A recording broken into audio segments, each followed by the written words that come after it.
I really appreciate you all being here. This is a unique opportunity for us to hear from some voices that aren't often heard from in some of our educational conferences in massage, so I'm really excited about this. Our afternoon is dedicated to two different panel discussions, and we're going to be talking about matching massage education with career opportunity. So our panelists for the two different panels have insights to share with us from their perspective, and then you'll have an opportunity to ask questions and have kind of an informal discussion about these topics. The first panel will be with franchise representatives and representing an employer perspective, and then the second panel will be accrediting agency representatives and sharing with you the perspective from that side of education.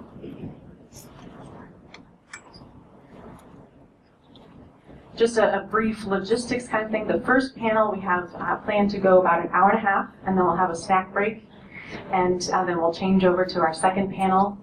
And that panel will go from about 2:45 or 3, because we're starting late, until 4:30.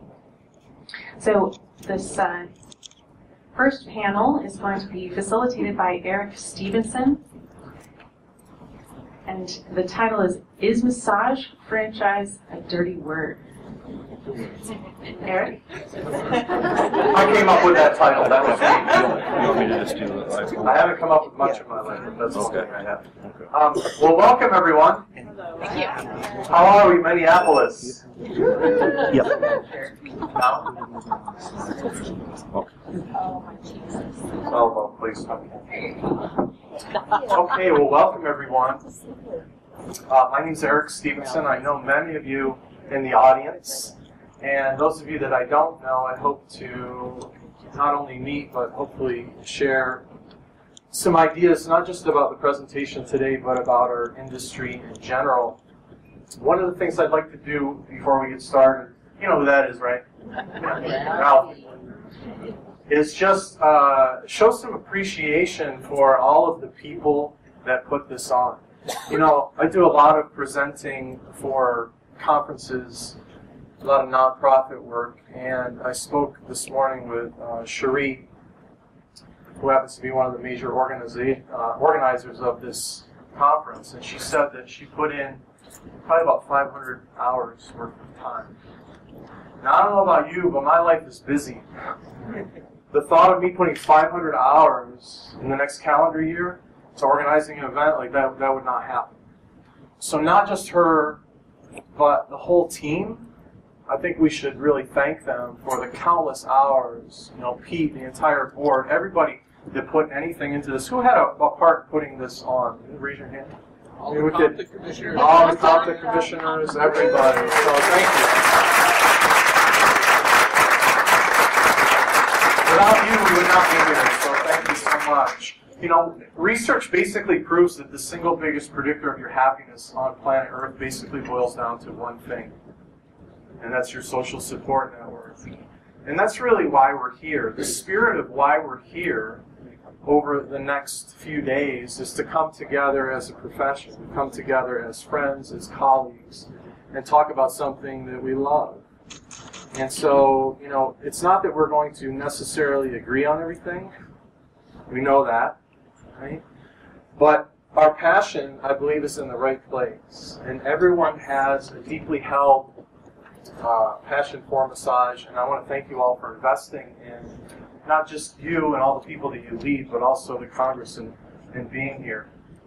So just a little bit about myself. I started a company in 2006 called iMassage. I read a statistic in 2005 that broke my heart, and that was in 2005, according to the ABMP, about 60,000 students went to massage school. So it was like, I remember when I went to massage school, half of my family went, right? And the other half went, well, you had so much potential. You're going to work in a massage parlor? And I said, no. Now, this was 1996. A little bit different time, a little bit different place. And so I read that statistic, and I was talking to my sweetheart, who happened to be hitting a glass ceiling at her corporate job, and I said, let's just break out of your job let's put together a company with a higher purpose around extending therapists' career, and let's go out into the world and try to make a dent in that statistic. So we did that. And over the past 8 years, I've been traveling about 35 weeks a year all over the United States, Canada, the Caribbean. I'm about to go to Thailand this year. And it's really unbelievable because it doesn't matter where I am, whether I'm in Omaha, Nebraska, or whether I'm right here in Minneapolis. Therapists have very similar success stories, very similar joys, but they have very similar struggles. And I started to identify those struggles and thought to myself, if I can some way help them extend their career, then we can really provide the level of care that clients are requesting in the year 2015 and beyond. So I've gone on to work as a consultant. In full disclosure, I work as a consultant with Elements. I started working with them in 2009. They said, we would love for you to help us take care of our therapists. They've listened intently to almost everything that we've told them. It's been a beautiful relationship. And I also do a lot of work with the International Spa Association, which is headquartered in Lexington, Kentucky. As we all know, 21% of clients in the year 2014 received their massage in a spa. It's the single biggest provider of massage in the United States. And so coming here today, I have a lot of experience with therapists in a variety of settings, and I'm hoping to share some of that perspective with you as we go along. So in terms of the flow today, we're going to have a short upfront piece from me, and then I'm going to turn it over to each representative. So we have representatives here from different franchise systems. We have Massage Retreat and Spa, we have Elements Massage, we have Massage Envy, and we also have Massage Heights. So each of them are going to have about 10 minutes to tell their story. One of the biggest things I think that happens with massage franchises is there's not a direct conversation that goes on a lot of times between the people that are at higher levels and the educators and administrators. So I'm hoping that that's part of the benefit of today. After which, each representative has some time to tell their story. Then we'll have some time for some questions, and I'm sure everyone will have some questions and perspective on the topics that we're talking about. If you do have any questions, I'd ask you to wait until the question part of the presentation. So if you could perhaps write those down so that it doesn't interrupt the flow of the story, and we can make sure that we end on time. Okay? So I was discussing with a colleague way back when I had a conversation with Kate about this franchise presentation. I said, here's what I'm thinking of doing. What do you think about this? And my colleague said to me, well, basically, you know there's 3 things you never talk about in massage, right? Religion, politics, and massage franchises. And I laughed, but there's definitely some truth to that. You know, in the early days when I taught massage education, probably around 2000 to 2002, there was no such thing as a franchise. But there was still a heck of a lot of disgruntled massage therapists. And I heard about it, just the way you heard about it. And there were a lot of really happy massage therapists. And basically what it boiled down to me, it was definitely the work environment, but it was mostly their immediate supervisor that dictated whether or not they were happy in their job or not. And if you read the research, that's basically what it says. The reason people stay in their jobs or leave their jobs is because of their immediate supervisor, a caring manager. That's what the research calls it. So I started to notice this, and I thought, you know, there's definitely a gap that needs to be bridged here. I'm a big fan of social media, and I love social media. In fact, I'm going to my 20-something year reunion next weekend. And it's amazing to me because there isn't as much excitement about seeing. Yeah, real young, Pete. It doesn't mean that I'm not happy to see people, but I feel like I'm in contact with all of those people. And as an industry, I feel like I'm in contact with a lot of you. And I see social media posts, the good, the bad, and the ugly. So one of the valuable things about being in this room together today is I do think that there's sort of a divide that we can begin to bridge. Are we going to do it today? Yeah. It'll be done by the time we leave here, right?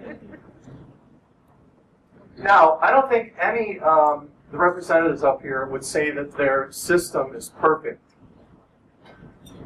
I can't say that my business is perfect. In fact, if we were to turn the lens on any of our businesses, we'd find that probably the hardest thing to really look at an objective eye is your own business. So with the spirit of that, you know, what I'd really like to do today is have a spirit of cooperation. I'd like to have a spirit of cooperation massage franchises are a huge part of our industry. So obviously there's things that they're doing well. And there are places of opportunity. And no one could come into my business telling me with forceful intent what to do, and I would keep an open ear. So I think human beings really like the spirit of receptivity and openness and constructive criticism. So that's really what I'm asking for today. I'm asking for a spirit of cooperation. We realize that no business is perfect, and the only way that we can get better is first acknowledging what we're doing right. Then, what are our opportunities going forward? What are those? You know, we all have blind spots, and that's really the spirit of what I'd like to be present today. Now, wrap your head around this number. This is how many massages just the representatives on the panel gave in 2014 as systems. And our hands are sore.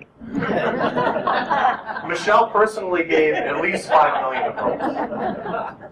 So that's an astounding number to me. That makes my hair stand up. You're talking about 23 million massages. That's a whole lot of lives. And like I say in some of my presentations, most of the miracles that happen in a massage treatment room, you never see them as a practitioner. You never see that a husband or a wife was kinder to their children when they got home. You never see the fact that a caregiver was able to go back into a situation where they're taking care of a dying parent with some sense of who they are again.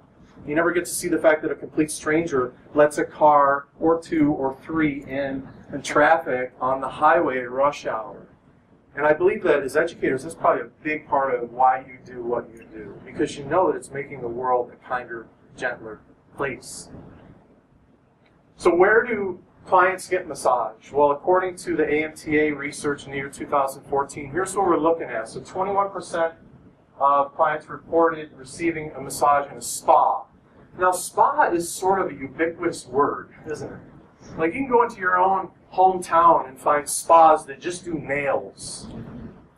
You can find spas that just do facials. You can find spas that do massage, facials, pedicures, manicures. So it's really a ubiquitous term. Even in the spa industry and the work that I do, we're hard-pressed to really locate a term for what spa really means. So with that, in any industry, I thought I'd like to give some historical perspective. There's something called the Blue Ocean. Now, the Blue Ocean was a term coined by an author, and he wrote a book called The Blue Ocean Strategy. So the Blue Ocean in business basically means that in any given industry, I'm gonna skip that slide, go back there. In any given industry, there's a bunch of competitors that are already in the market. This is what they call the red ocean.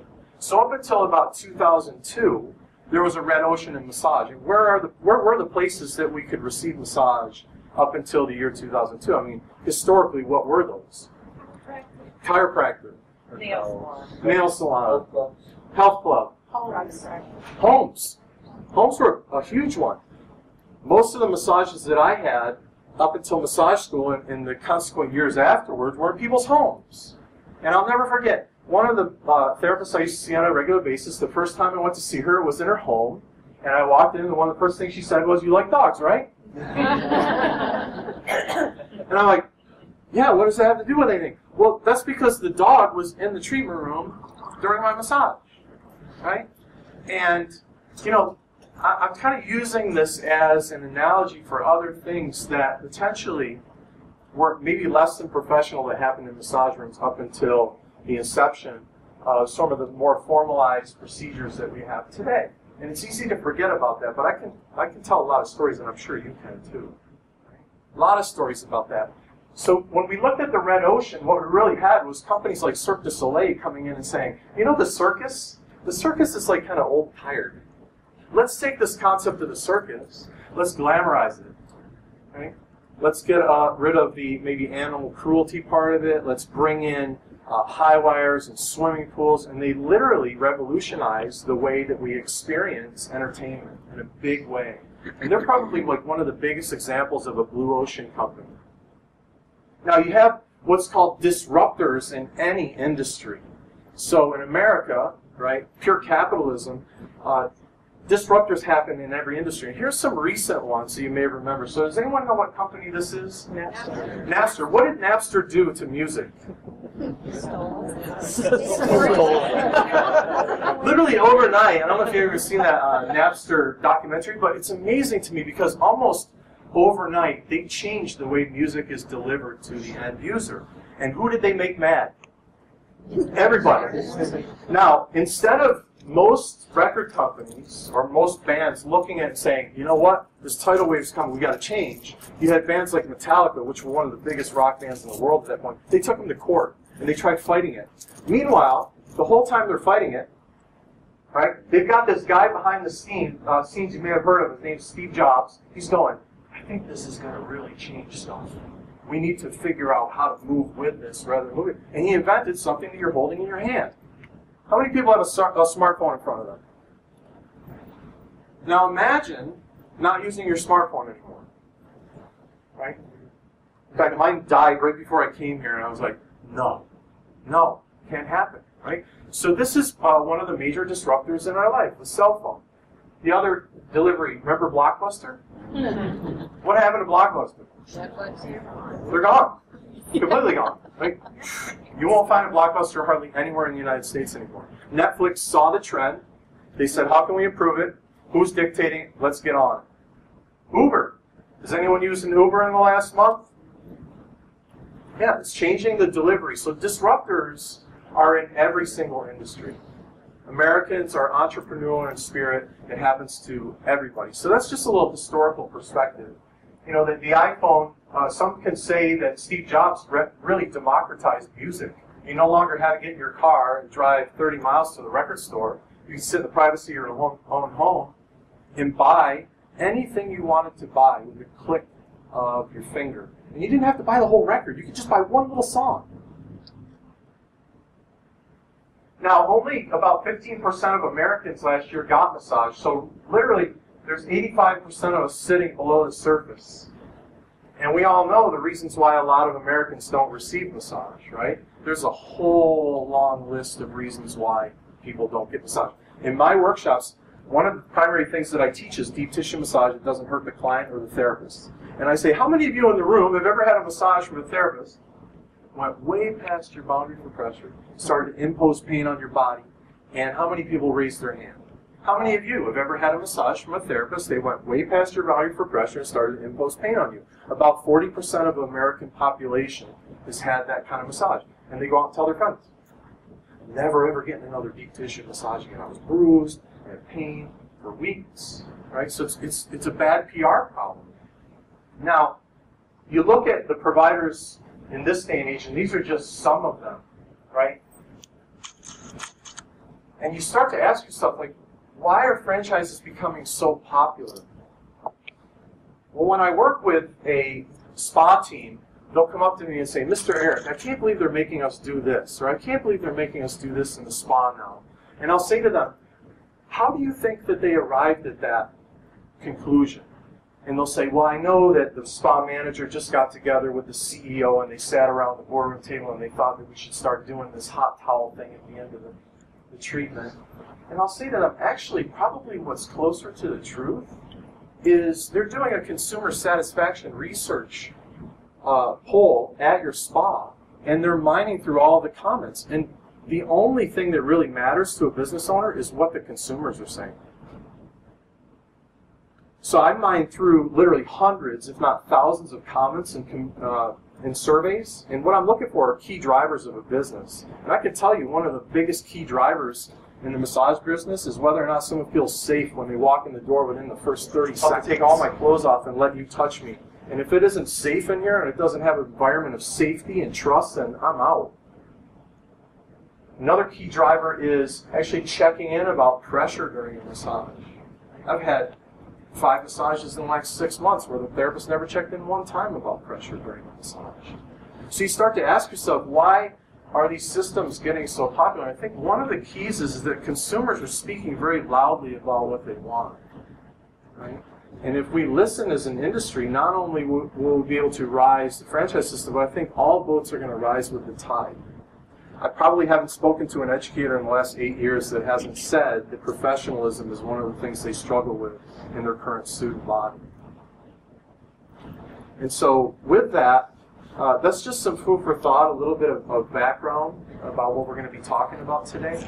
All right. Well, first off, again, my name's Lee Oberg. I am the owner and founder of a Twin Cities company right here in beautiful Minneapolis, Minnesota, called Massage Retreat Spa. We started it in 2007. We now have 7 locations.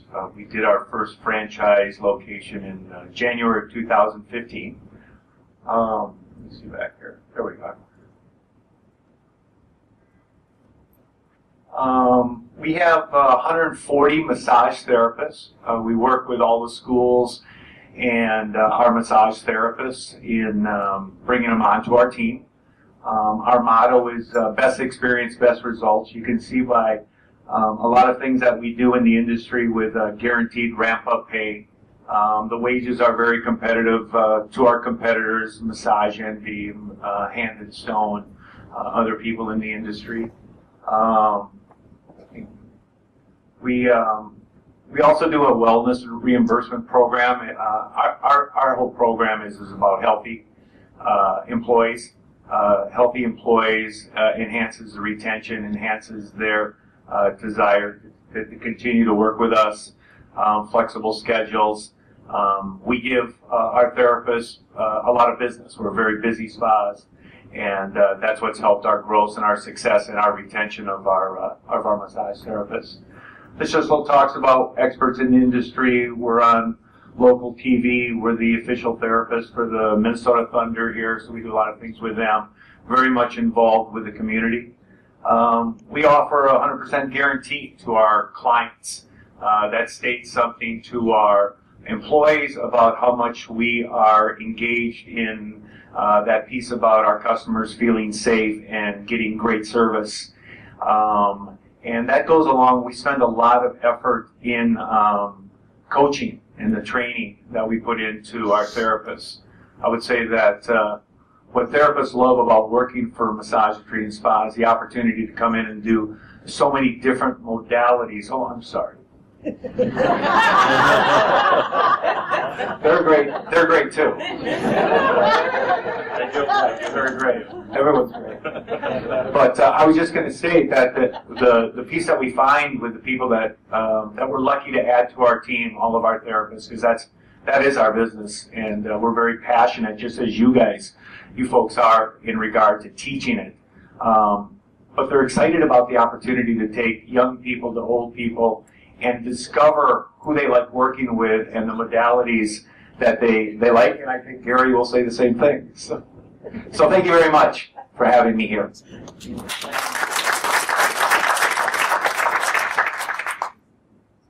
Thank you, Lee. Thanks, Eric. We appreciate it. I'd like to start by saying, myself, first of all, let me introduce myself. I'm Gary Myers, Massage Envy. I'm the regional developer for Massage Envy. Opened the first location here in 2015, September 2015. Brought it up from Arizona. This here, September 2000, no. Yes, 2005. 2005. I built all of them. That was fast, wasn't it? This is Scott Huber. He's my operations manager, and he has assisted me in all of the development. Fantastic job, by the way. And one thing I'd like to say that we have done, along with Lee in Massage Retreat and Hand and Stone and the rest of them, we have educated the customer about massage.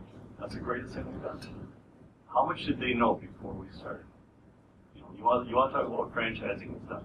That I think is huge. So, but let me carry on. Massage Envy is dedicated to providing a pathway to wellness, well-being, and worth through professional, convenient, and affordable massage therapy and spa services. We help people feel their best. Number of locations, 1,074. Number of therapists employed, 23,000. Number of massages performed, 19,004 million in 2014. 19 million for. That's why I brought one. Therapist benefits, steady client business. Therapists focus on massage and each client-specific wellness plan. a lot like Lee was mentioning. We have our therapists. Every therapist has to get massage on a regular basis to keep up on their education. We also pay for CEO and CEUs, so on and so forth. Establish business method for applying growth, flexible work hours specific to the therapist. Multiple clinic employment opportunities. They can move up within the company to manager, clinic administrator. Franchisee by franchisee options, medical, dental, vision, tuition reimbursement, which I spoke about earlier. Growth opportunities, therapist and business owner. A lot of them end up as owners. National sponsor of the Arthritis Foundation. Annual event, all franchisees and staff participate in this annually. Contributions next to $1 million annually and growing.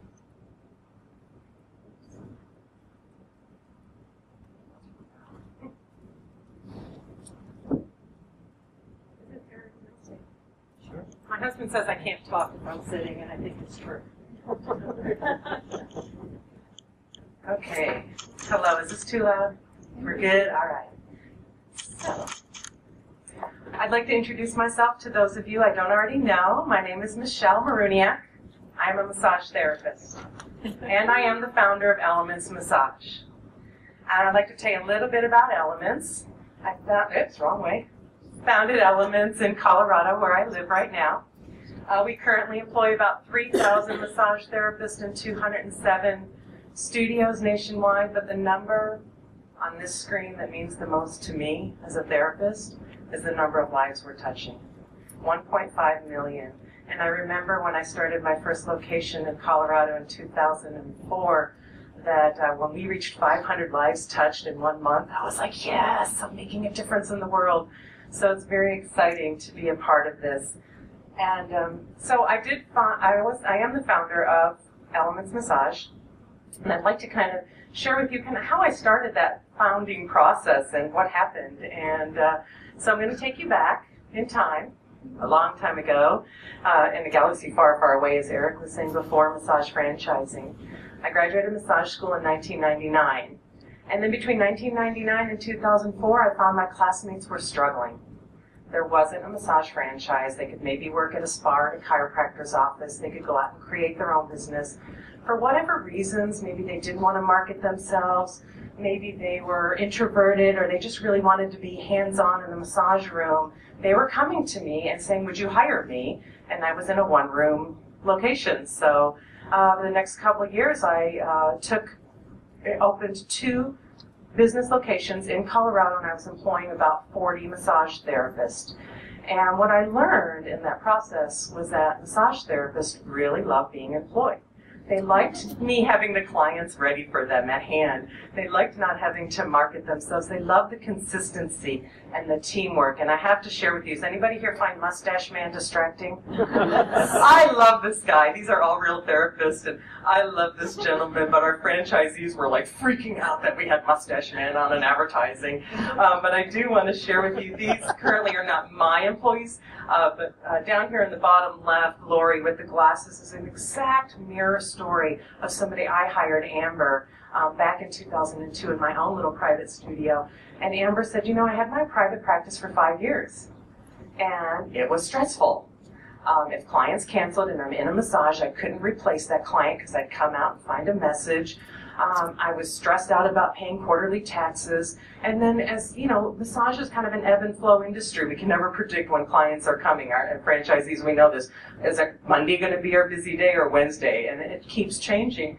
And so what they loved about what Amber and Lori here, who's been with us for 4 years and has been a massage therapist for 9, they loved having that consistency and the decreased stress where they could really be present in that massage room with the client, where they could really connect with the client.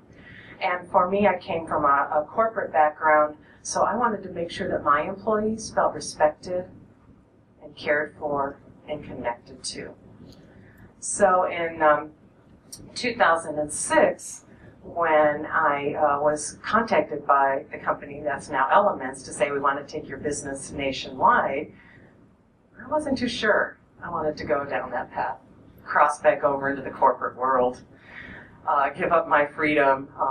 Being that independent entrepreneur, I could do what I wanted to do, run my business the way I wanted to run it, and now I'm crossing over. And one of the reasons I have to share with you, I was hesitant. If any of you remember the medical industry back in the late 90s when HMOs and PPOs took over, I see a few nods. So it was a complete, what Eric was saying, it was a complete disruptive interrupter in how we provided therapy services. And myself, I'm an occupational therapist, and I was a director of an OT, PT, and speech department.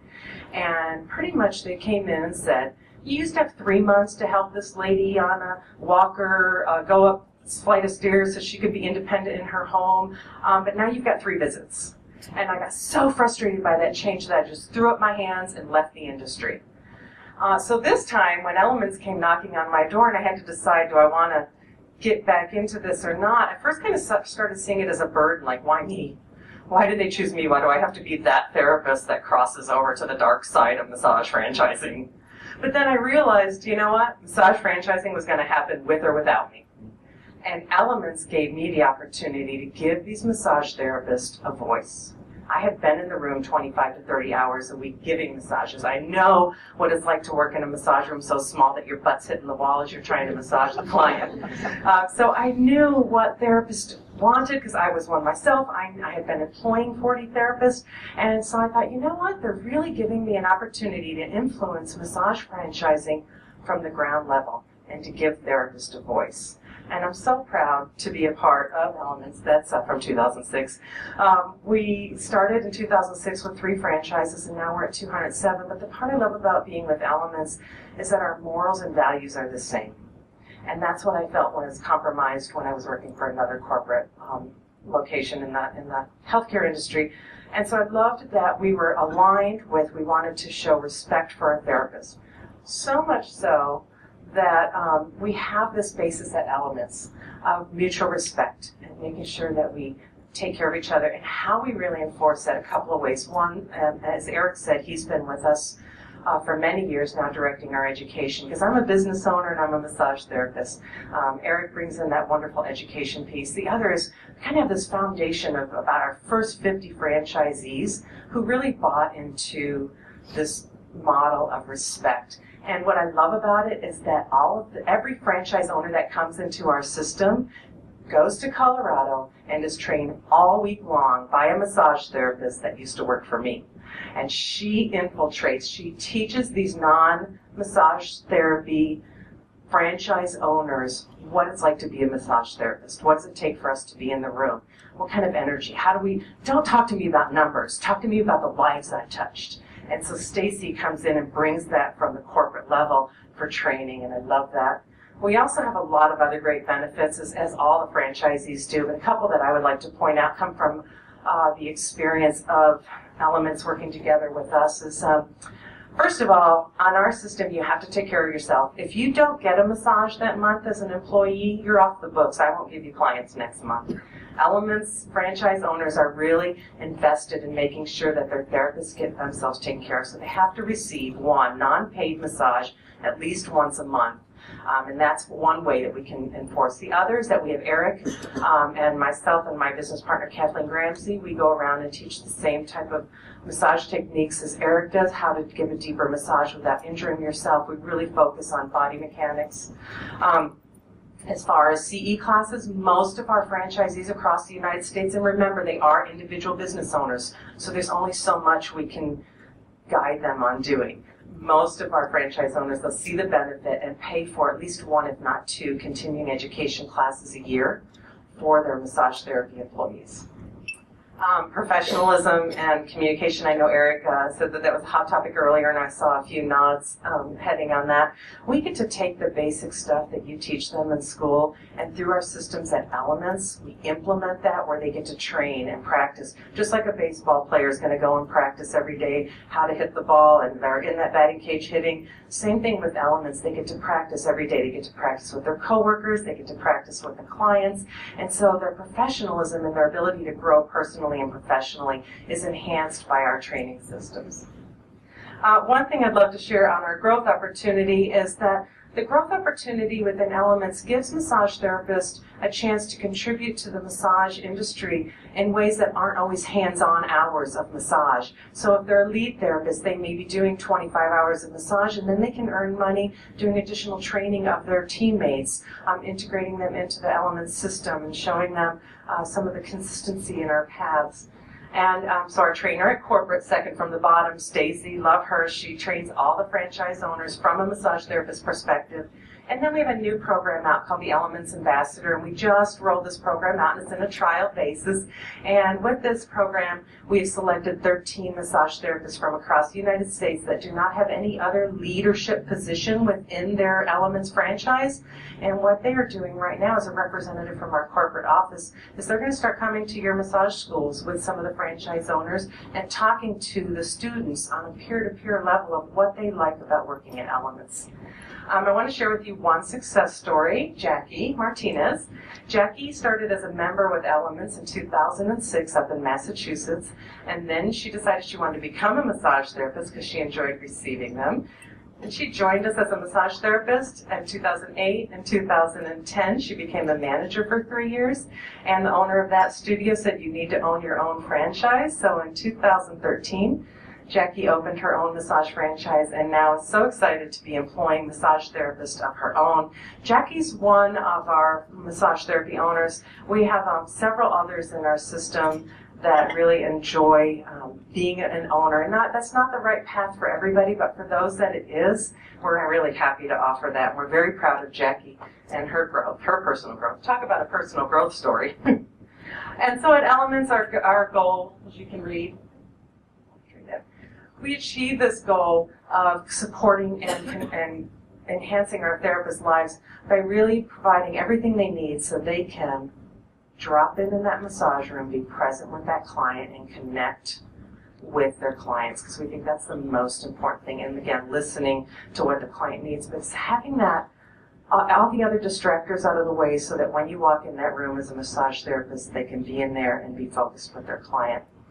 And so as school owners, those of you I don't know, or educators, those of you in the field we haven't yet met yet, we would love to invite you to come by our booth and visit Christine and myself and I.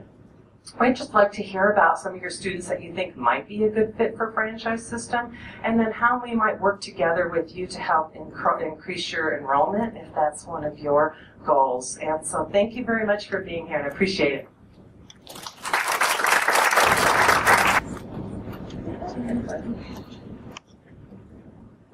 I'm going to stand as well. It helps project my voice a little bit more. I want to thank Eric, Comta, and of course the Alliance for really bringing this all together and really giving us a sense of understanding of where we all belong within this marketplace and how we can better have a sustainable and strategic growth within this profession. I am a licensed massage therapist of 12 years. 9 of those years have been with Massage Heights. And much like the success story that you saw earlier, I actually started there as a massage therapist, working in the rooms, doing 25 to 30 massages a week, and really understanding the ins and outs of the operation. And quickly, it was very young at this time, very much on its infancy stage, and started to grow with the growth of the company.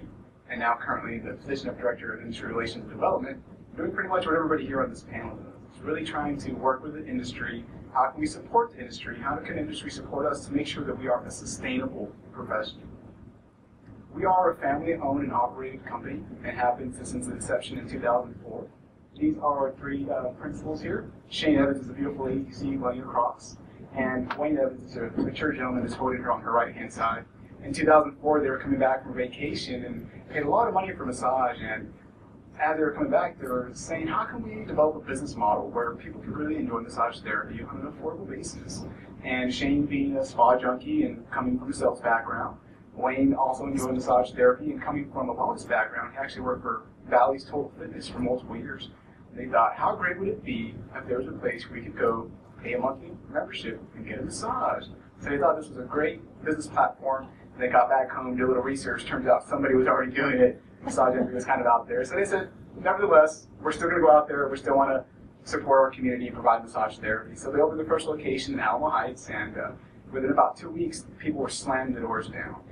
Not just clients coming in to get this affordable massage. For the first time is what we realized, and I'm sure many of you here in the franchise panel can say that what we see is a lot of first-time people to get massage are coming to these franchise systems because of that safety. So what we ended up doing was just expanding, and our very first franchisee was actually our very first massage therapist that we hired. Her name was Samantha Gia, so she saw this business model just really developing and taking off and said, how can I bring this on my side of town? So she had a business degree, and her dad had some deep pockets, and it kind of started from there. Although we have multiple measurements of how we define success, much like Elements, we like to define our success on how many lives we're touching, how we're actually improving individuals, their quality of life, not just the life itself. And we're happy to say that within 2013 and 2014, we've touched over 1 million lives within each one of those years, and that's continuing to grow. Now, in order for us to grow, we understand that there has to be a very strategic way to grow. We want to be very sustainable within our growth. So we're very selective as far as who we let into our system from the franchisee perspective. We call them strategic partners. One thing we understand is that this is a partnership of growth, and we're basically marrying each other. And what we need to find out is, can we be married for the next 10 or 20 years? And what's that marriage going to look like once it's time to renew our agreement? And thankfully, we've had 125 locations that have opened as of today.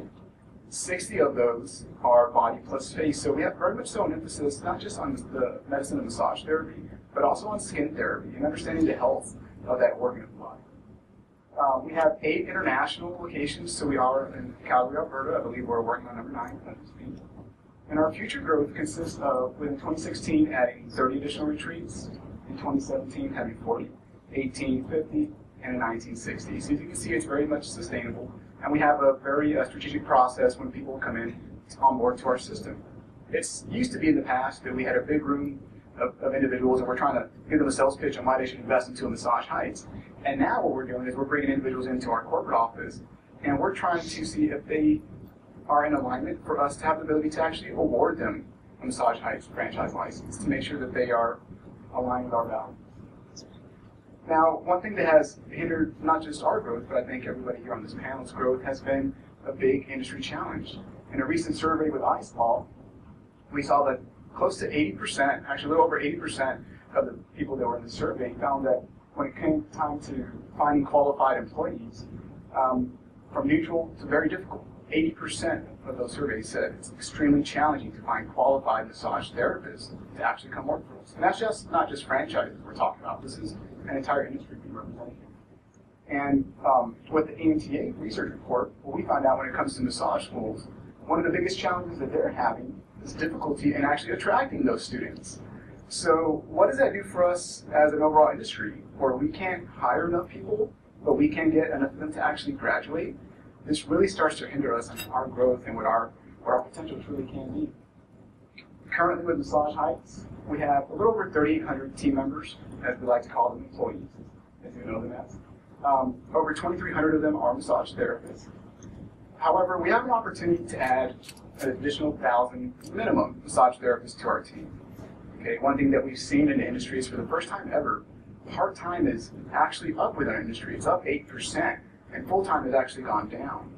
So there's more employees now in the spa industry than there ever have been before, but the majority of them are turning to be part-time employees.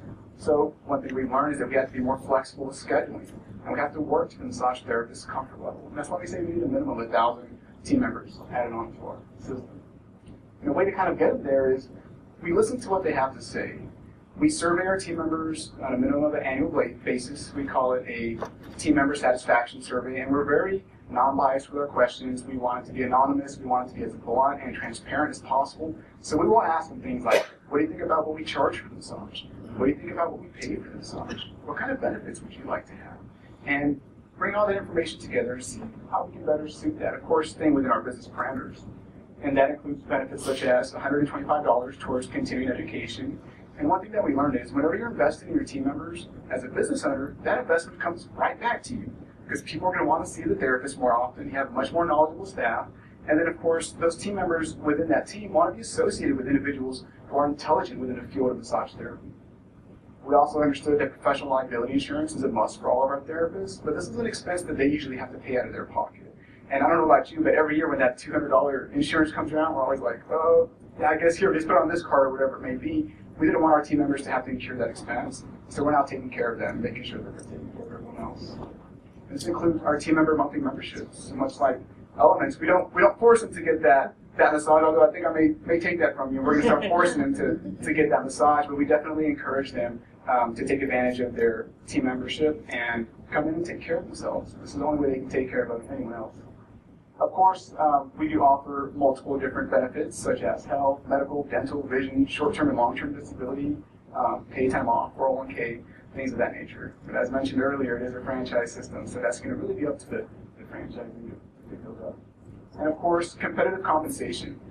In the past, we weren't really sure where to compensate, so how to compensate our therapists. So we just did a competitive analysis, and we did some research. So we checked out the Labor Bureau of Statistics. We checked out Salary.com, and of course, our competitors doing a competitor analysis to see, do we match up? Are we even to the point where we can bring qualified, well-educated team members into our system, and then how do we grow them from there? So we went ahead and we upped our compensation to be much more marketing towards the professional that we need within our system. But we didn't want to just rely solely on the massage to supplement someone's income. We knew that there needed to be multiple streams of revenue to make that happen. This is why anytime somebody comes into retreat and they request a massage therapist, that therapist gets paid more for that. We have one rule and one job description, and that's to get the guests to come back. Everything else that you do, that's just a catalyst to make that happen. But getting the guests to come back, and more specifically, coming back to see you, we know that it's going to do well for the business, but most importantly, it's going to do well for the massage therapist and the client when they get to learn the body and how it functions. We have elevated therapy.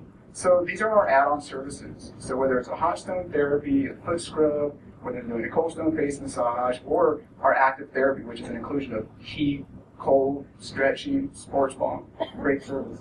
They get paid extra for that. And the great thing about those services is they can work with each other in any way. So they can do all three elevations if they wanted to within a session if they like. We don't recommend it. We tell them to do that for an hour and a half or a 2-hour service, but you can make a pretty good average ticket on that. Of course, we have our lifestyle programs, which you guys know as memberships. We have multiple tiers of memberships, not just one that includes a massage. The reason we have multiple tiers of memberships is that we learned that everybody's unique in their own way. So a client coming in may not necessarily need that exact membership. They may need something a little bit more. This will allow them to save a little bit more money.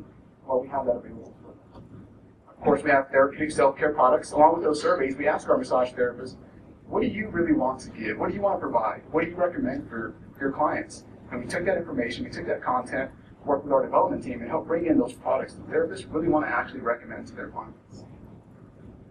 But it wasn't just about giving to our team members. We knew that we had to give back to our communities.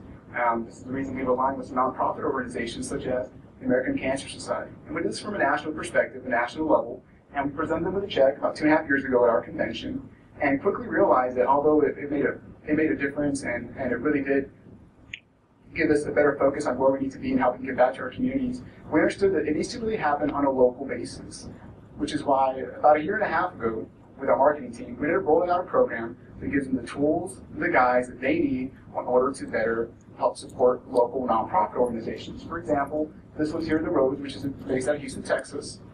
They were able to contribute a little over $40,000 for this nonprofit organization. And they actually had a van, you can see there on the top right-hand side, that was going out to the locations and doing mammograms and checking out for certain types of potential preventative maintenance. And of course, what we want to do is get into our communities and really let our team members and the strategic partners select which nonprofit organization best suits the needs of that community, instead of just being on such a national level. And the one nonprofit organization that we're really proud to support and that we've actually created has been our Heights Family Fund. So our Heights Family Fund is a nonprofit organization that is fully funded by our team members, the corporate office, and anybody else who wants to be associated with it, where all the funds go directly to our team members that are in need of any kind of financial crisis or emergency that may happen. And this was developed with the mindset of understanding this is about taking care of our family, our team members, and who they are. And our goal is to make sure that we have enough funds to be able to take care of anybody who has to apply for this. A couple of years ago, actually this past 1.5 years, the founding team that you saw earlier, Shane and Wayne, their father passed away. And Shane and Glenn, their father passed away. And instead of getting condolences, gifts such as flowers and things like that for the funeral, they said, please make a contribution to the Heights Family Fund. So if anybody else has this type of relief, we have the finances to be able to take care of ourselves, but other team members may not have those finances. And this actually came to hold true. We recently had, unfortunately, one of our team members pass, and the family didn't quite have all the finances available to provide a funeral that's needed out of respect. So the Heights Family Fund came together and made sure that we took care of our team members through that effort. So that's one thing that we're really proud of, and we're hoping to grow and hoping to expand. And kind of the same reason we're all here is to elevate lives, to really make a difference. This is Parker. Parker's one of our members. 3 years ago, he was with his family, and he was out enjoying the beach, doing a little swimming. He jumped into a wave, didn't realize he hit a sandbar. Immediately paralyzed him from the neck down. Thankfully, some people out on the beach were able to rescue him and bring him back to shore. Went to the doctor and said he had a 4% chance of ever walking again. Well, thanks to the manual medicine and massage therapy and physical therapy, Parker's able to walk into the retreat on his own with crutches.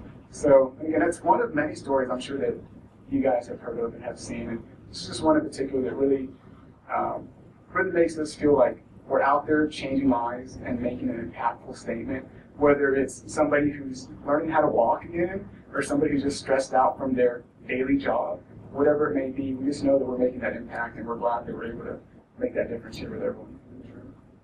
Thank you. Thanks to everybody on the panel, and we would be hypocrites if we didn't practice a little bit of what we preach. So I know we've been sitting for more than a half an hour. Maybe we could all get up and just stretch a little. So I heard Daniel specifically say, and I saw you all nodding about the challenge of finding qualified therapists. And my area of practice and education is oncology, massage, and medically complex people. And I think I sort of jumped on the bandwagon and spent about a week hating all of you, as a lot of us did.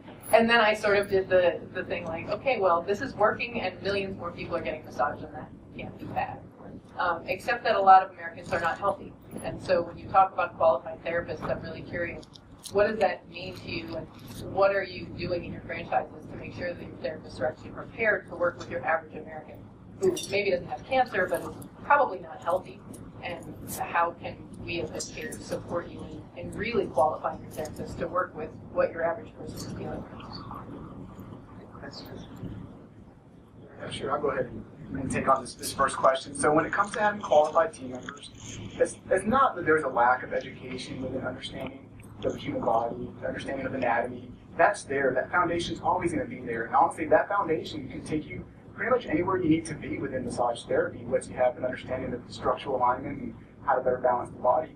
The challenges that we have is team members understanding finances, understanding numbers, understanding the business from a business perspective, and seeing what it actually takes to run a business and what it takes to manage a business and what it takes to be profitable within a business and how to grow. So that seems to be the number one challenge that we have, is how do we get our team members, much like as you mentioned earlier, to stop, or not team members, potential team members, to see beyond just the franchise of it all, but to understand that there is a sense of business behind that, and if they could be a part of the business, they will be much more profitable themselves, and of course touch more many lives along the way. If I could I'm not sure that I could actually disagree more strongly with your first statement, which is that people are showing up from massage school prepared and having that understanding of anatomy and physiology. And the things that I see in my classes, probably my CE classes could be shorter if therapists actually did know some of that.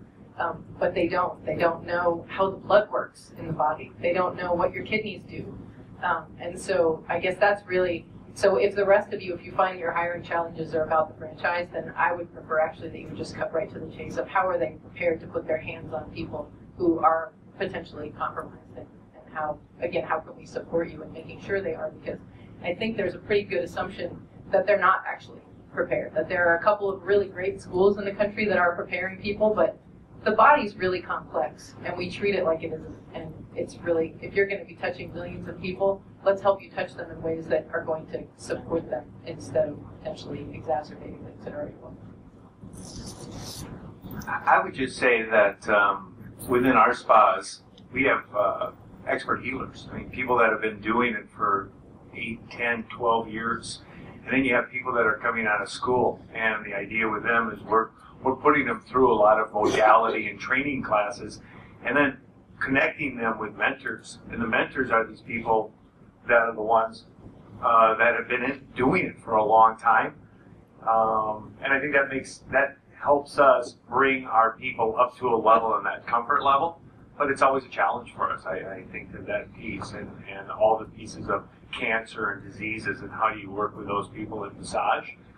Again, we just lean on our experts that are not only experts of doing massage, go back to take advanced classes, and then come in and continue to teach our therapists because it's constantly changing. Yeah. If I may comment on that, one of the things that really benefits the industry is the fact that we do so much work with the colleges and on-the-job training. So bringing them into our clinics, into our business, working with, as Lee said, our mentors and our more experienced therapists, because they can identify it immediately if there's any shortages. And if we have a close relationship with the educator, okay, we're going to be able to identify it. Another big issue is ongoing body mechanics.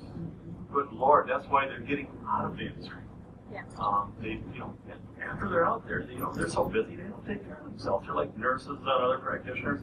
They're the worst on themselves. So getting them to stop and do that, whether it's with continuing education, however, that's the biggest thing because we want to keep them healthy and allow them to get injured. We have so many get injured on a regular basis. It's because they don't practice good body mechanics. So.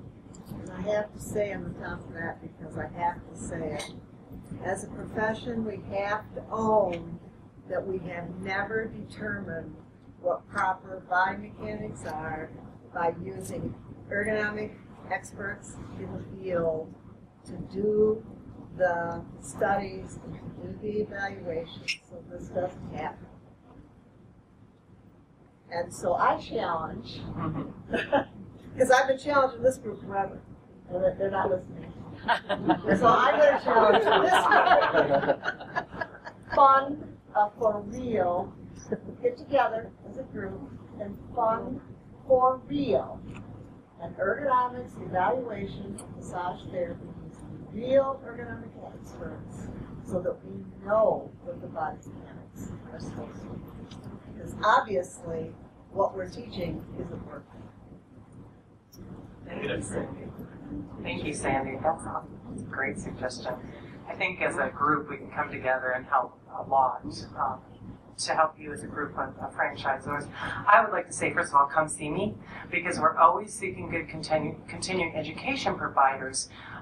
As a franchisor, and that's Christine as our VP of massage recruiting, we can't say you must take these classes or you must do this or this is how you do it, but what we can do is say here's a quality educator we found. And so for example, with oncology massage, it wouldn't be business savvy, if I can get the word out, or verbally savvy, to have everybody in my studio trained for oncology or in a franchise studio. But what I would love to have 2 or 3 oncology specialists in every studio. Yes, what I'd like to have 2 or 3 excellent prenatal therapists. And then we do emphasize the body mechanics. And again, like Sandy said, it's consistency. And then, we're in our massage room and we're massaging. And I don't know, I'm sure Daniel can relate, but all of a sudden your head starts going down. But I see it in this room too. So if you're on your cell phone right now and your head is down, remember that your eyes are disconnected from your chin. So your chin can be here and your eyes could actually look down at the phone and save that stress on the back of your neck. No. There's one other thing that we'd like to add, and that is, first of all, in the industry, 95% of the massage that we do is a customized 60-minute, 1-hour massage. I think everybody will agree with that. The need for specific training in oncology, things of that nature. At Massage Envy, and forgive me, I don't have the name of the organization that we work with, but we actually have specific training classes now for oncology that if prior to somebody working on somebody, they have to be certified in our clinics to be able to work on somebody of that nature, or that has that type of disease. So as we continue to grow and evolve and find the need for more specific modalities that are going to address the needs of the consumer out there, we continue to add training classes and certify our therapists to be able to handle those types of situations. Bob has a question. Mine, contrary to my reputation, I really do like a lot of what the franchisees have done and are doing. One of the issues that I have is, and I only have experience with one, a lot of experience with one of the franchises, and what will happen is, you know, the district guy will come into the school and we'll meet and we'll talk. And we'll talk about a graduate who's told the franchise owner that she can only do 2 massages in a row. And they say, well, that's corporate policy. The employee sets it up, but she's scheduled by the owners regularly for 4 or 5 hours in a row with no break. She is got a reputation for doing good deep tissue work. She tells the owner she doesn't want to do all deep tissue work. I mentioned that to the district representative, and they say, well, it's against corporate policy for the franchise to require them to do deep tissue work. They only do what they're asked to do. So you all have franchises. You make your money from the franchise fees. You really don't have, how are you going to gain control over what the individual franchise owners do in terms of following corporate policy when they aren't following corporate policy and are requiring the massage therapists to do things that are out of policy, and yet what's the therapist to do? They quit. What are you going to do? Take away their franchise and all that income? No. So I think that's a good point. If I may speak to that one, yes, we are. Yes, we are. We monitor. We do regular inspections. You're talking about the district manager. That's what we do. We have very strict rules, and we're in there on a regular basis. We do surprise visits. We are all over we watch this on a regular basis. So is that something that concerns us? Yes. Do we have, like Eric said, do we have the perfect system? No, we don't. These are franchisees. These are individual business owners. Real hard to take an entrepreneur and say, this is exactly what you do. So we do a very good job of it. I think most people here can say they do the same thing. They try as best they can. If you got some suggestions, let us know. Yeah, specifically from a corporate policy perspective, that doesn't exist in terms of requiring somebody to do X amount of massages on a daily basis. A franchise owner might make that up, but that is not a corporate policy in any way, shape, or form. Obviously, with the industry the way that it is, and the need for therapists, it'd be ludicrous for us to demand that somebody do that because they'd be out the door joining some other organization to work for that saw the need for a flexible schedule, things of that nature. So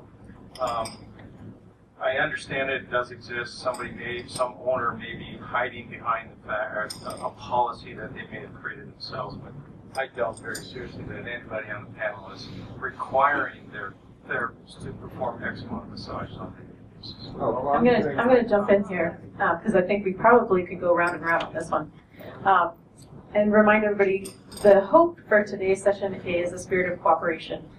I anticipate that there are some specific topics that we have frustrations about on either side. And part of the intention of bringing you here today to hear your perspective and bringing you all here today to hear your perspective too is to hopefully gain some better rapport between us. And some of these topics are beyond what we can do in this session for sure. So I just want to bring us back to that intention. I have lots of people who want questions. I'm going to ask Lisa first. You're going to give me too. Okay. They go together. In the spirit of cooperation. So I'm a school owner in New Jersey, and we work very, very closely with 2 of the franchise companies. We do not have Massage Heights in our area. One of the things that we have found is the 2 companies that we work very closely with, they always want to come in and see our students, and of course we want that. The ultimate goal is to get our students out and working.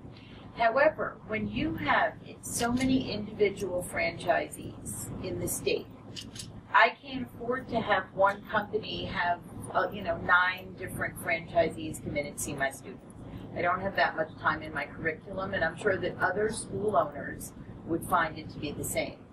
And the 2 companies that we work more closely with One has a national director of recruitment, and so everything is done through that person.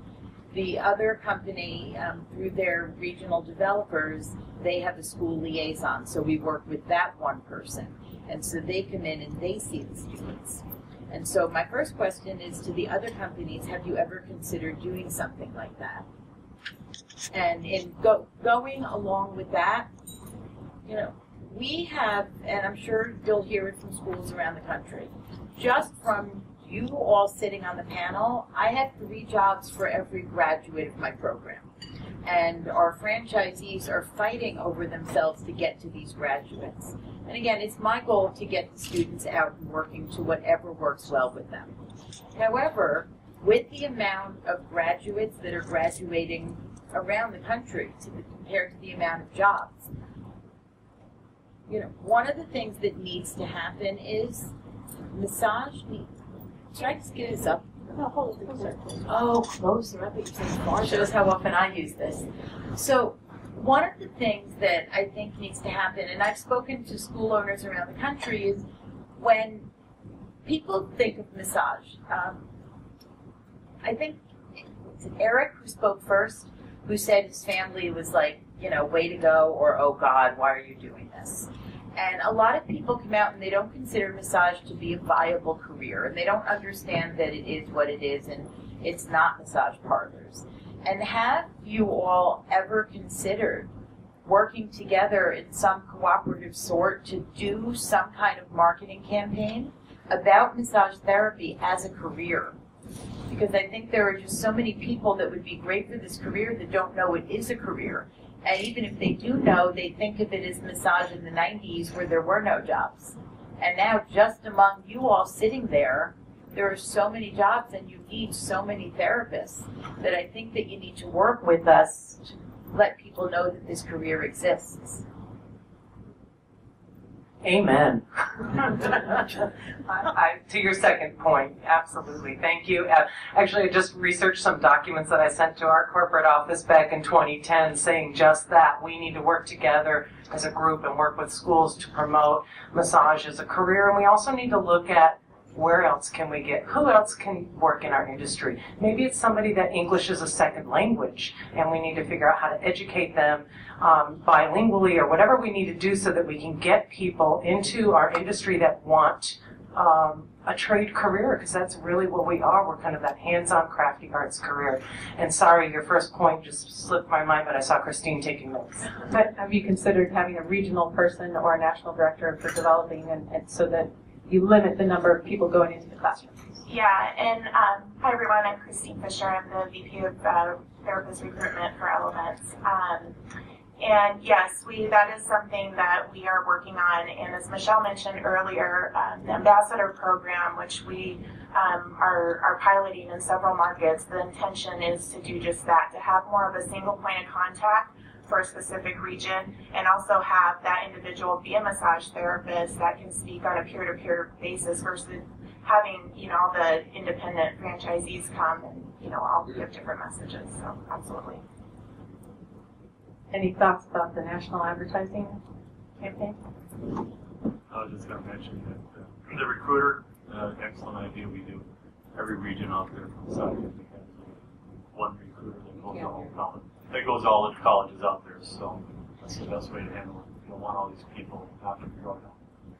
Yeah, and also regarding that second point, I was recently up in Washington State, and the Washington State Massage School Alliance, they're actually, the schools that are working together along with the franchises to put together a website where it would actually, you know, speak to massage therapy as a profession.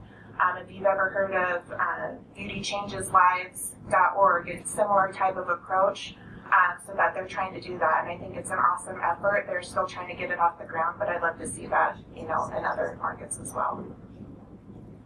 Great, thank you. I'm going to move on to Suzanne. Susan. Susan Beck from Idaho State University. And one of the things that I found with our students is they have a misconception about what franchises are. And we worked, you know, we're Eastern Idaho. We're on the way to Yellowstone, you know? So we're small, and we have a Massage Envy in Idaho Falls. It's one of the region's largest producers. And this last year, we did something totally different. They invited us to come there for a class. And it really transformed our students' thinking about what a franchise is all about and what it is like to work at a franchise. Many of us who came into massage therapy, I came in 1976. I was kind of aging myself, I'm sorry, but there weren't these opportunities to work for businesses. And when I go back and look at what I was making, you know, if you consider what you charge, you take half of that, that's typically what you would make as a massage therapist. What the franchises are doing is fairly good. However, we'd like you to also consider that our students have to immediately start paying back their student loans. And on top of that, they have to feed their little kids' mouths, and most of our students have children. This typically now at the university, it's a little different. We have average age of our student is a little younger, it's about 26.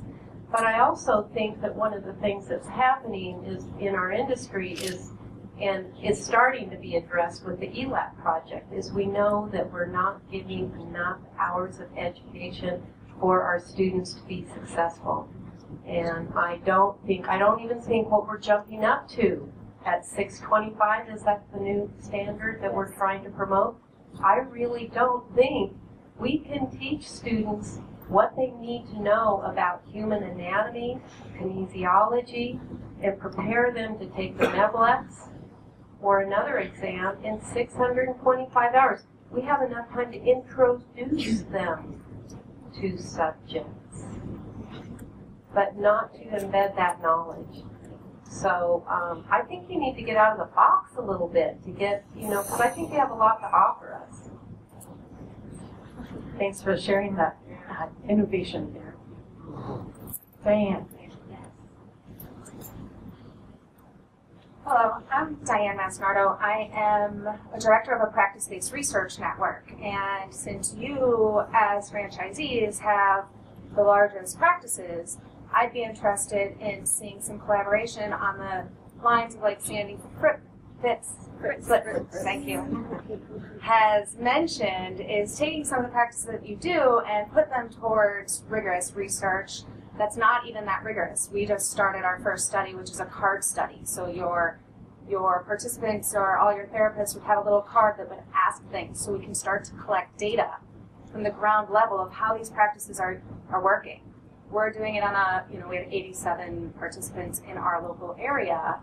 I did go into a Massage Envy in my area and an Elements, but I know it has to come from the corporate level, so that could be something for our industry in collaborating on what is actually happening at the franchise level and what might be different.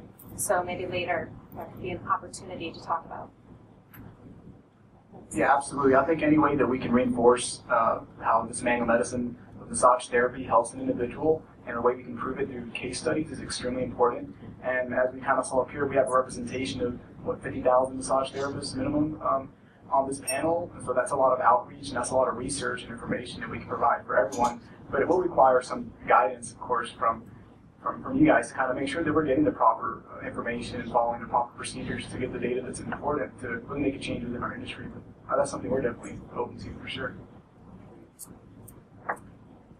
Hello, I'm Carrie, and I am director of Centerpoint Massage and Shiatsu School here in Minneapolis. So hello, Lee, and hello, Gary, and it's nice to see you again.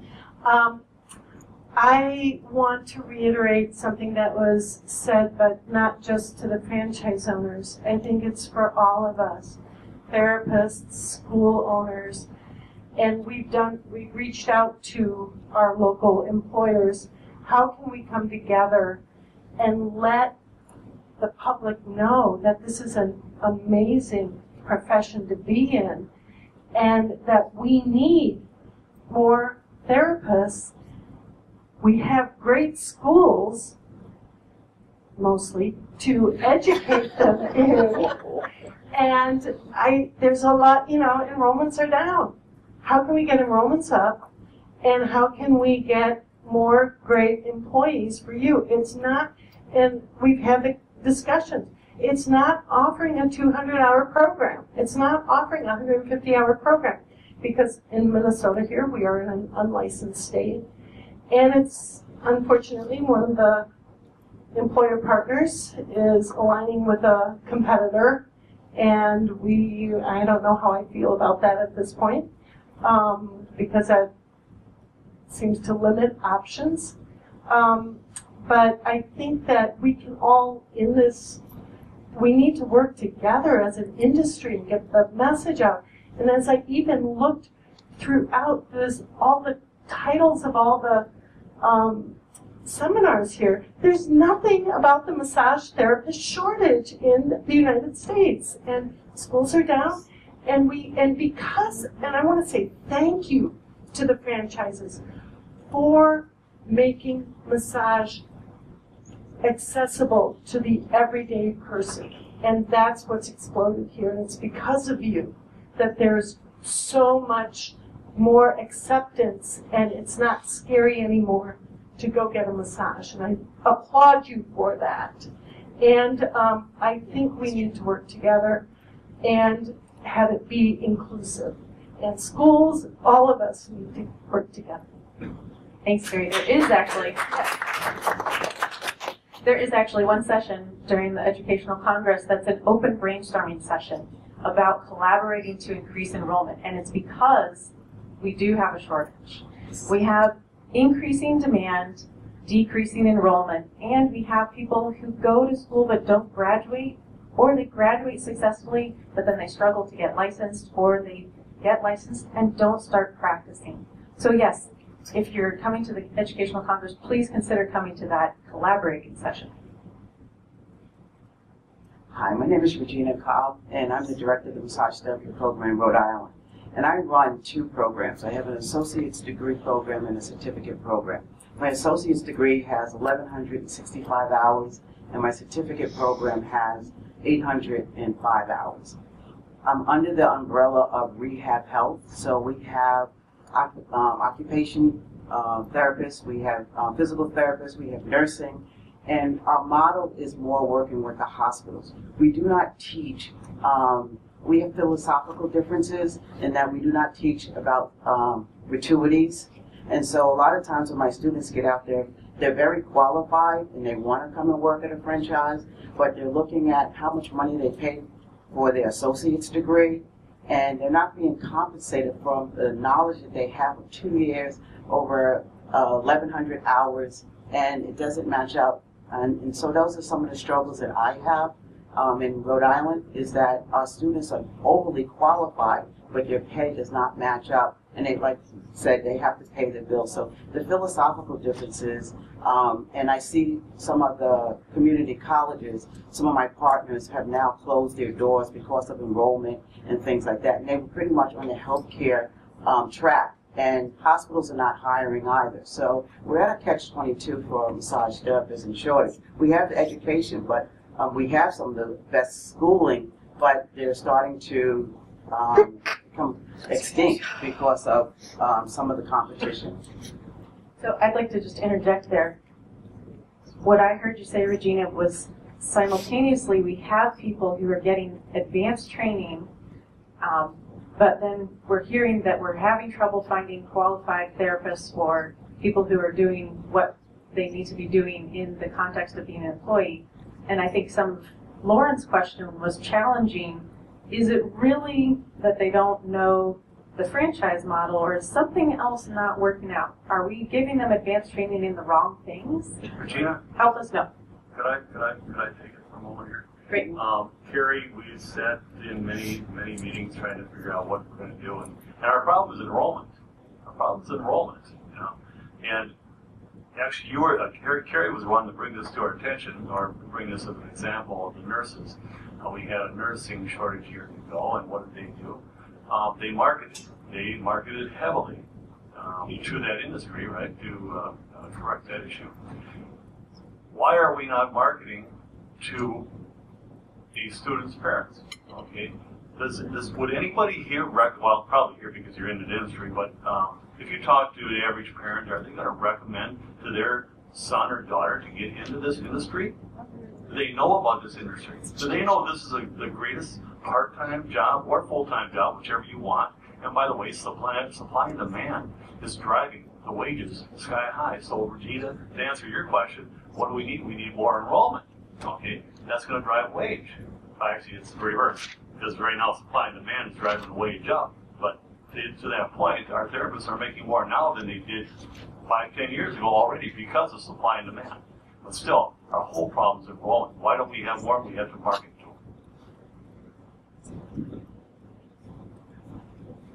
Could I just say something really quick as an occupational therapist? And I just did some research on physical therapy assistants and what they're making right now. And the average on the industry is $26.16 an hour.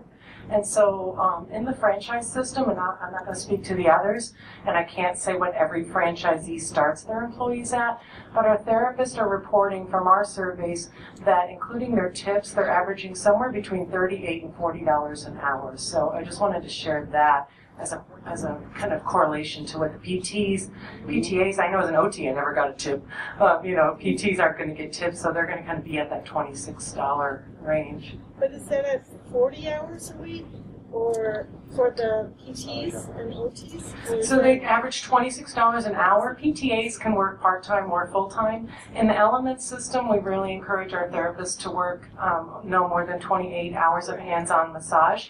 So for a part-time career, a couple of therapists that I personally know, they're averaging somewhere between $30,000 and $45,000 a year, and they've been working for me for, they don't work for me anymore, but for over years. So yeah, and honestly, at 29 to 45 and that whole range, depending on how many hours they work for a part-time job. I know I've got 2 adult children that have college degrees and aren't making that full-time work. One of them's an educator, so I know you can relate to that. Hi, I'm Dana Kraft, a school owner out in Indiana. I just wanted to second the need for more collaboration to increase enrollments. One difficulty that I have found was I want to get into high school career fairs and start reaching younger people and educating them about the benefits of the career, but more often than not, I've got some high school counselor that's completely clueless and doesn't want to open the door to let schools come in and promote the industry. So I think if we had more franchise owners, a Massage Envy and Elements kind of come alongside schools and collaborate, maybe help us open some doors on that front. One area I have found a lot of success in reaching younger people to increase enrollments is talking about massage therapy as a gateway career. Oftentimes they've got their eyes set on chiropractic or PT or OT, or they want to go and get a degree in exercise science, and being able to reach them and say, hey, getting some manual massage therapy skills would really enhance your long-term career goals. You can finish it in under a year at our school and be working and have great part-time income while you complete your advanced training, and that makes a lot of sense. And I've had multiple people come to the program with that intent. So I think if you guys decide to grab onto this idea in reaching younger people, that's a really good approach to take that I've had a lot of personal success with. Yeah. Question. When we're at the AMTA School Summit, one thing that we learned was that there's such a challenging part when it comes to marketing for generating students, and it was very shocking to understand how many school owners don't really understand marketing basics, and that lack of understanding who your demographic is, how to find your target market, how to maybe align yourself with already licensed professionals like yoga instructors, physical therapists, or personal trainers that already have an understanding and a passion about the human body, and how to get those to come into the massage industry. Because that's going to be the end result. That's who we're going to bring into our locations. Is somebody who's experienced, That's what we want in our location. So we can find, maybe market to individuals who are already professionals, and not just focus on the high school graduates, but those that are already out there helping other individuals. Can I add to Sure. my thought? Another trend that I have really noticed is that parents with their high school students have had a real shift in the way they view higher education. Now their concern is my graduate going to be employable? Are they going to be able to foreseeably pay off their student loans in a timely manner? What kind of lifestyle are they going to have? And I've talked to lots of parents that have had a complete mind shift now. They're looking at massage, saying, wow, this is great. They can move out of my house in a year and support themselves, and they can foreseeably have their debt paid off. And maximum for our school, 4 years is our maximum term limit, and parents are really excited, and they're encouraging their students as well to take this route. So I think that that's another approach you can take in reaching those parents, because consumers are ready to flip higher education on their head, and massage therapy, what we have to offer, is perfectly positioned to play it right if we're smart and increase enrollments. I love that. My son or daughter will be out of my house in 1 year. I'm going to have James do one more, and after that, we're going to have the end of this session. So James, pressure's on. Good question. So I'm actually a student, massage student. I'm a retired entrepreneur, and so I'm very interested from a business perspective in what you guys are doing. Applaud you for growing the pie. It's incredible. So kind of two questions. One is, what keeps you up at night? Kind of classic question. Is it enrollment, or is it, for me, it would be the next recession for you guys, or is it something else? And then the second question is, it's just in terms of the rules of the business. Typically you worry about non poaching, other clients or other massage therapists. What rules do you have in place to deal with that? Are you speaking about like a non-compete? So if you come to work... So I know that within Elements, it's about karma for us. If you're working for us and you move on and there's a certain number of clients that really like you, our advice is to work for the owner, the franchisee, to work with that therapist and those clients. Because if you really like a therapist, you're going to follow him, right? I also found that, even when Stacy, who's our corporate trainer, left my studio to go in corporate and train and wasn't doing massages anymore, we really thought 5 or 6 clients would go to see her at her house, and ended up they all just kind of came back to Elements because it's about location and convenience, and if Stacy wasn't available, they could see me or they could see another therapist. So for me personally, as a therapist and a former franchise owner, I'm not that concerned, but I would love to hear if anybody else. I was just going to say, I don't think a non-compete's good for the industry. I don't think it sets up for a positive way of treating employees. So I'm totally against it. I want to get back to the marketing piece, because I think it's the biggest piece. And you're telling us that we need to market more, come together. We market like crazy. I mean, we spend a lot of money. Massage Envy, Massage Heights, Elements. We spend a ton of money to turn the consumer on. And the consumer have children. And the consumer have friends. And the consumer have people they know. And so we're turning more people on. And they see Jimmy and Johnny in our photos doing massages. And so we're turning people on to the idea of getting in massage. But what I don't think is happening is that the schools then are following in with the message of, now here's how you get Jimmy and Johnny into massage, to the point of low investment, you can get them working quickly, and you're going to see a return. So if we can figure out how to do that, we've sat down with schools, and to the point is, schools have a whole different direction of how they're marketing to go after massage, and we go into these meetings, and we might say some stuff, but nothing ever comes of it. We still continue to work, we still find people coming in, and we're working with our schools and doing everything we can. But I just think that that's the answer of how we figure that out, of how we're targeting, even targeting certain groups. If we could come together and target certain groups and test that out, maybe that opens up the door for us, and it creates that magic that we're looking with. Because to that point of, what do I not sleep at night? I don't sleep, and the fact is I need more massage therapists. You know, I thought about starting our own school. I'm very intense about the need of this industry. This industry is going to continue. I want to be at it. I've approached some different schools about, you know, I'd like to start my own school. So we're all here because we're passionate about this industry and want to continue to grow. We understand, you know, we heard this thing about factory, or, you know, it's a factory. It's not a factory.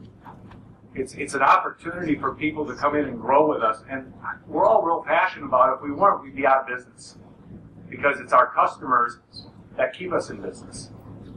And so, there you go. Yeah, if I may add to that, you had to say what what keeps me awake at night as an entrepreneur, and that's the front end of it, getting therapists into it. But also, as what I spoke earlier, the ones that are leaving the industry. Good Lord, they're going to college, they're spending this money, and then they're getting out of it. Yeah. What do we do to keep them in it? That's two burns. That's two burns for me. Say last thoughts about those questions. Eric, do you want to wrap it up? Yeah, so obviously there's a lot of food for thought here and conversation. The good thing is, this isn't happening on the last day. That it's happening on the first day, and I know the official start of the Congress is tomorrow, but I'm just really thankful that the people in the room that are here did show up for today, because I do think that I would really like to see the conversation continue in a real way.